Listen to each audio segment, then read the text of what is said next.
instead of me mauling the dude and beating the crap out of him and telling him, hey, get the F out of here. Right. I have patience with him. I try to explain different things. Maybe we train a little bit, and I don't try to hurt the guy, but I see, okay, maybe this guy has something else going on. Don't turn it up. Maybe this person's in a place where mentally and physically they're not right, and maybe we can help this person come to. So really just being patient, being honest, and doing all of those things. So the trickle-down effect. The trickle-down effect is great because once the group has sort of a social compliance on what you want the ethics and the morals to be, anybody else coming into the group that doesn't feel like those are aligning with him or her, they'll usually remove themselves fast. Like we don't even have to ask them to leave. They'll just leave. I really like that. I was actually speaking with Rob, the guy who started McDojo Life. You follow that account? Yeah. Yeah, so I do. I'd love to talk to him, man. I love his stuff. He's a really cool dude. I had him on the show and we were talking about this exact thing about how bad habits get passed down through like school lineage and the importance of quelling that early, right? Because if let's say you come up in a school and there's maybe weird like cultish behavior within that particular school, the likelihood that you then pass that on if you continue down this journey and then maybe you open up a school one day is really likely. So to have that mentality of the group that like you guys instill your ethics, right, and your values, and someone else comes in and that's not really their cup of tea, they will weed themselves out of that situation. And by approaching it the way that you do, which is the correct way, which is with patience and understanding, because you're right, you never know what is this coming from. Like you see people on the mat sometime and you're like, you can't be that mad. There's something internal that's going on inside, things that you're dealing with in your personal life that are being expressed right now.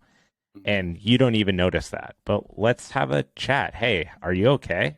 What's going on in your life, man? That's a very different way that's a very productive and proactive way of helping that person. Because a lot of times people are unaware. They're unaware when those like welling up moments happen. This happened last night. There was like an open mat. And some guy was going so hard with one of our our seasoned, black belts. And they paused for a second. He was like, hey, I don't know what's going on in your life or whatever, but I'm here to help you if you want to talk about it. But the way that this is going right now, it's not right. It was an asymmetrical effort level because someone was taking their personal emotional stuff out on this situation. How do you watch for that type of thing? And what do you feel like is your role as the owner, as the leader, to step into those situations? Good question. We had that happen before. I think every studio has had that happen before. That we had that happen with a person, or it's been a person that it repeatedly happens with. And I will say that the best way that we handle that is through honestly asking the person, is everything okay first?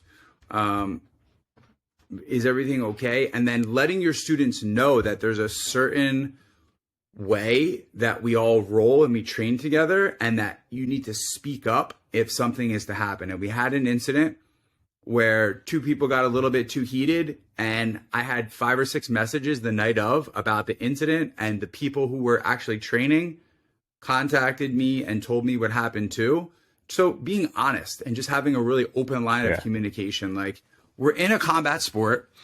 There's no need to keep this like a secret, for all of us, where if something's going to happen, it's not going to go away. So just put it out there and let's figure out what's going on so we can make it better. So what had happened, I'd like to talk about the situation, is they were doing competition rounds, and one guy was able to get the choke on the other dude with rear naked choke. And he tucked his chin and he got around his nose, and the guy from behind didn't know he had him around the nose, and he squeezed him, and the guy tapped and his nose was bleeding a little bit, and he freaked out. And he said, if you ever do that to me again, I'll knock you the F out. And he was like threatening him. And the other guy's like, I thought this was competition. I didn't know. So they both just got heated. And the question I always ask with everybody when people get heated in rolling is, what do you want out of martial arts? And if their answer is, I want to become the next ADCC champion, or my goal is to be IBJJF champion, and that's why I was going that hard, and that's why I was doing this, I will tell them this is probably not the school for you, because we are not solely focused on just competing. And I'll refer them to another school where maybe that behavior is acceptable, but it isn't acceptable here. And I want you to know that it isn't acceptable here because the majority of people that we have training here aren't in that mindset and training like you. Does that make sense? And always they go, you're right. I'm sorry.